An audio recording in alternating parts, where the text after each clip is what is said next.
La vecindad despertó con un silencio raro, espeso, como si la madrugada hubiera decidido quedarse a vivir entre los muros descascarados. No era el silencio habitual antes de los gritos, los balonazos o los regaños. Era uno que pesaba en el pecho, que hacía doler los recuerdos. El patio parecía más pequeño esa mañana, como si la pobreza hubiera encogido el espacio durante la noche. Las paredes lloraban humedad. El barril del chavo estaba torcido, con la tapa a medio caer, como un ojo cansado que ya no quería mirar. Don Ramón estaba sentado en una silla coja, mirando el suelo. La barba le crecía desordenada y los ojos, hundidos, parecían haber visto demasiadas derrotas. La Chilindrina dormía aún, abrazada a un cuaderno viejo, con dibujos de casas que no se caían a pedazos. Don Ramón pensaba en la renta, como siempre, pero también en algo más profundo. En la sensación de que el mundo se estaba volviendo cruel a una velocidad imposible de seguir. «Papá», murmuró la Chilindrina al despertar. «Hoy sí vamos a desayunar». Don Ramón tragó saliva. «Luego vemos, hija. Luego vemos». Antes de que pudiera decir algo más, el chirrido del portón rompió el aire. El chavo salió de su barril, despeinado, con los ojos rojos de haber llorado en sueños. Fue sin querer queriendo, dijo sin que nadie le hubiera preguntado nada. Soñé que ya no había tortas en ningún lado. Don Ramón lo miró con una tristeza que no sabía esconder. Muchacho. Ojalá ese fuera el peor de los sueños. El golpe seco de unos pasos resonó en el patio. «Don Ramón», gritó doña Florinda, con la voz tensa. «No se le ocurra estar aquí». Kiko apareció detrás de ella, inflando los cachetes, aferrado a un juguete roto. «Mamá, tengo hambre», se quejó. «Y este patio me da miedo hoy».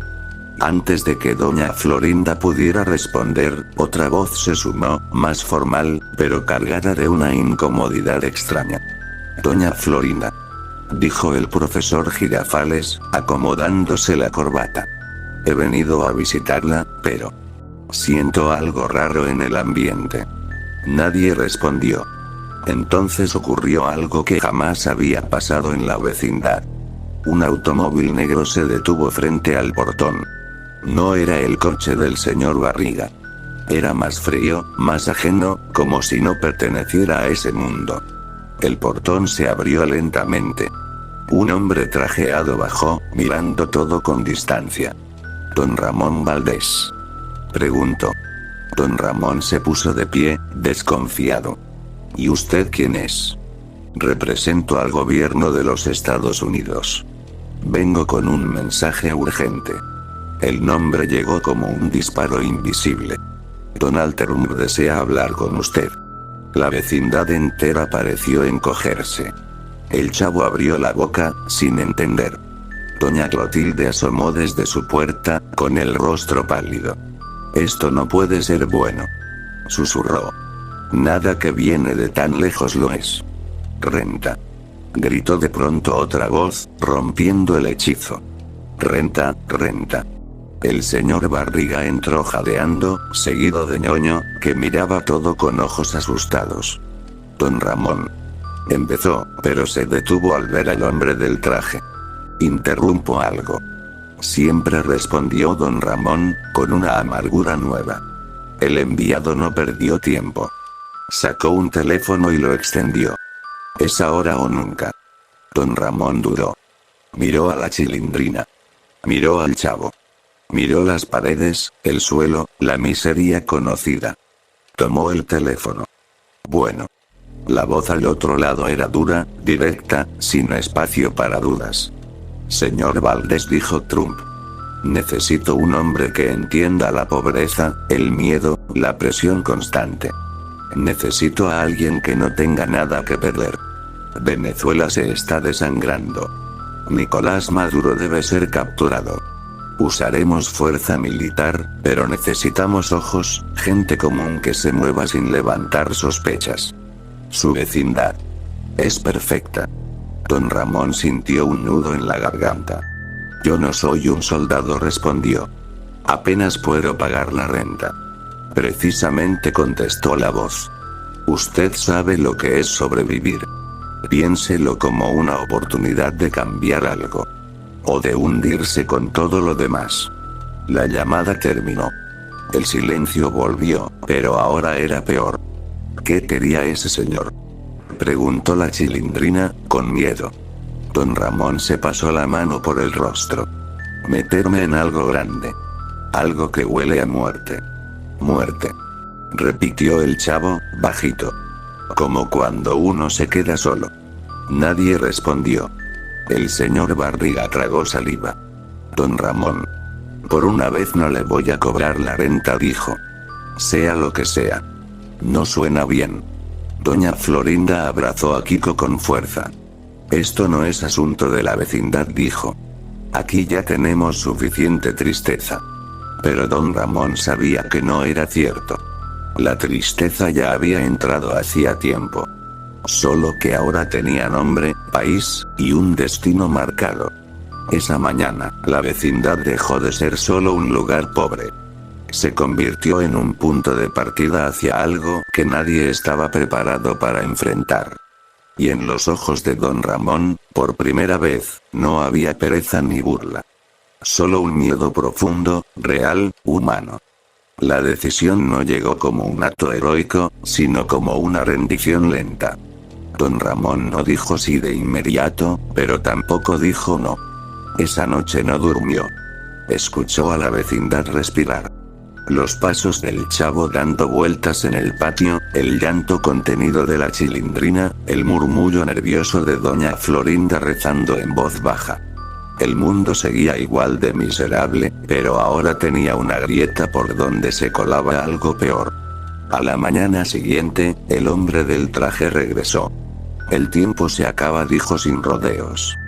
Venezuela no aguanta más. Don Ramón lo miró fijamente. ¿Y qué se supone que hagamos nosotros? El hombre respiró hondo. Observar. Escuchar. Memorizar. Hay contactos, rutas, nombres. Ustedes no disparan. Pero ayudan a que otros lo hagan.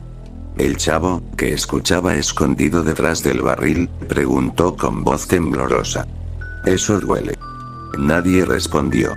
El plan era simple y cruel. La vecindad serviría como punto de reunión discreto para información recolectada por migrantes venezolanos que huyan del hambre. Doña Clotilde, con su fama de solitaria, sería quien alojara a algunos. El profesor Girafales usaría sus viajes académicos para transportar documentos. El señor Barriga, con su dinero y contactos, facilitaría movimientos sin levantar sospechas. Nadie era indispensable. Todos eran reemplazables. ¿Y mi hijo?, preguntó doña Florinda, apretando a Kiko. También lo van a usar. No respondió el hombre. Pero aprenderá a callar. Eso fue lo que más dolió. Las primeras semanas trajeron historias que nadie quería escuchar. Hombres flacos como sombras, mujeres con niños dormidos por puro agotamiento, ojos vacíos que ya no pedían ayuda. Don Ramón escuchaba todo, fumando en silencio. No comimos en 3 días, contó uno. Mi hermano murió esperando gasolina. La Chilindrina anotaba nombres en su cuaderno, con manos temblorosas. Papá, susurró una noche. Esto no es un juego. Nunca lo fue, respondió él. El chavo empezó a tener pesadillas. Soñaba con mesas vacías, con gente peleando por migajas. Una madrugada se metió en el barril y no quiso salir. Aquí no me encuentran, decía. Aquí no hay hambre. Pero el hambre estaba en todas partes. Un día llegó la noticia. La operación avanzaba. Tropas se movilizaban. Maduro estaba cercado, pero no acorralado. La represión aumentó. Más muertos. Más desaparecidos. Todo esto, dijo el profesor Girafales, con la voz rota. ¿Y si no sirve de nada? Sirve para alguien, contestó don Ramón. Seguro no para los que se mueren. La vecindad comenzó a cambiar. Nadie gritaba ta ta ta ta. Ni jugaba fútbol. Doña Florinda envejeció en semanas. Ñoño dejó de comer dulces. El señor Barriga perdió peso. Nunca pensé que cobrar renta fuera lo menos ruin que haría en mi vida, confesó una noche. Entonces llegó el golpe. Uno de los contactos fue detenido. Torturado. Habló. El aviso llegó tarde. Tienen nombres, dijo el hombre del traje, sudando. Direcciones. Esto ya no es discreto. ¿Y ahora qué?, preguntó don Ramón. Ahora aguantan. Las noticias mostraban imágenes borrosas. Soldados, gritos, calles vacías. Se decía que Maduro se escondía, que usaba civiles como escudos. Cada rumor traía más sangre. Una noche, la vecindad fue rodeada por patrullas locales. No militares, pero suficientes para intimidar. El chavo se aferró a don Ramón. No quiero estar solo, lloró. No quiero desaparecer. Don Ramón lo abrazó como nunca. Escucha bien, muchacho, le dijo. Pase lo que pase. Tú no hiciste nada malo. Doña Clotilde fue la primera en caer. Se la llevaron sin explicación. El silencio de su departamento fue peor que cualquier grito.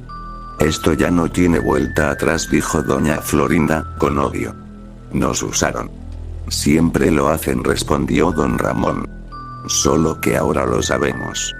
El teléfono volvió a sonar. Otra llamada. La captura es inminente, dijo la voz de Trump. Pero habrá consecuencias. Prepárense. ¿Consecuencias para quién?, preguntó don Ramón. La llamada se cortó. Esa noche, la vecindad entendió algo terrible. No eran héroes, ni villanos.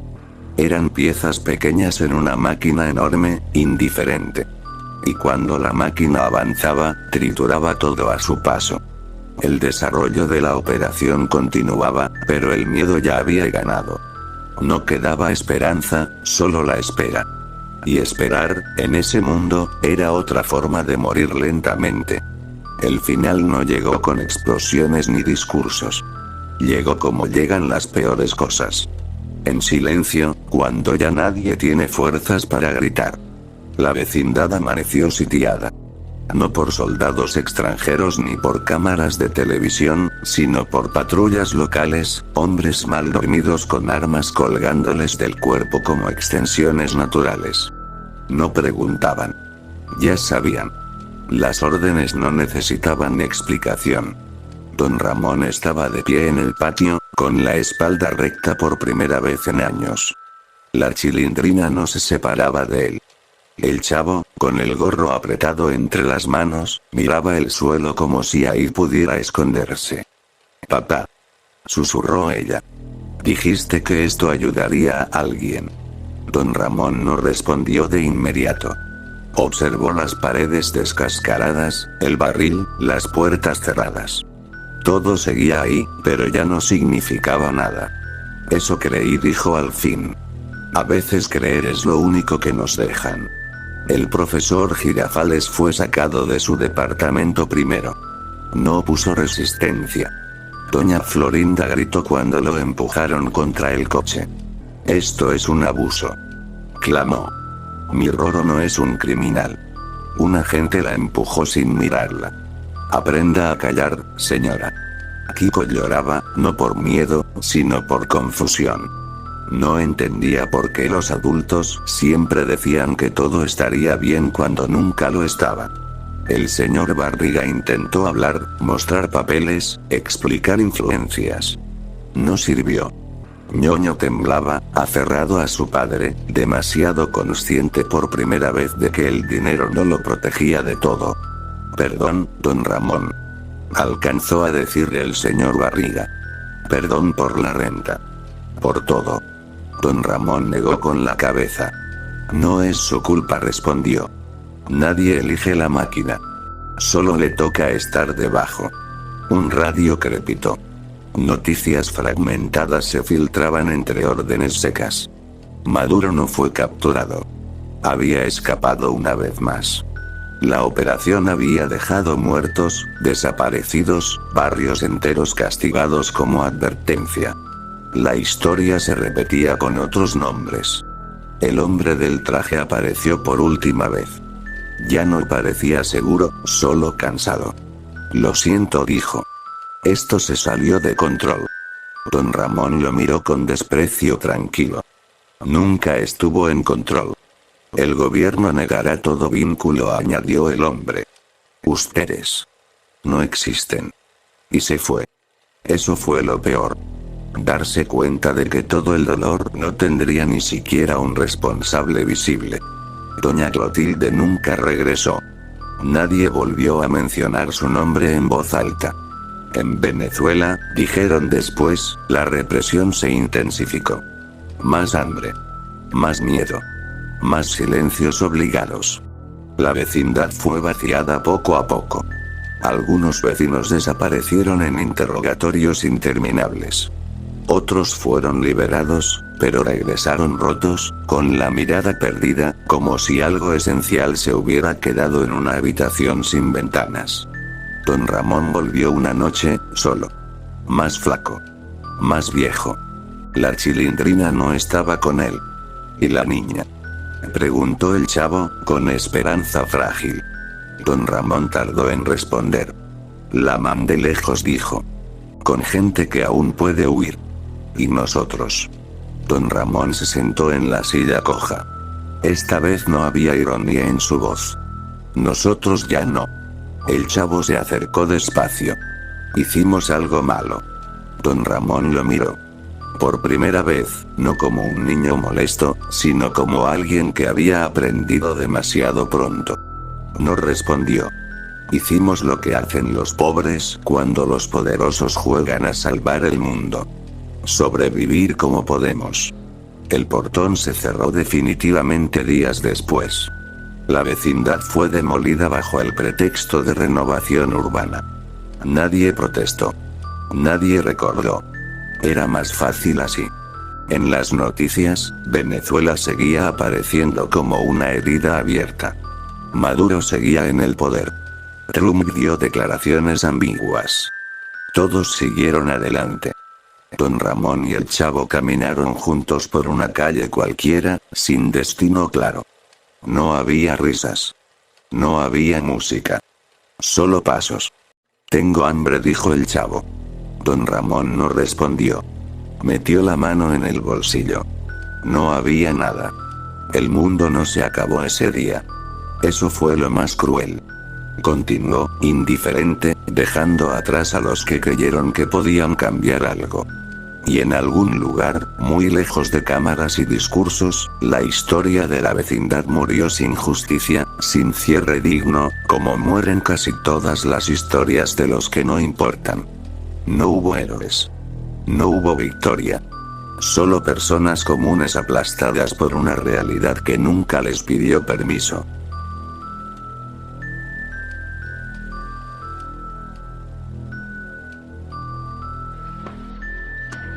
¡Toma! No te doy otra más porque presta para que te...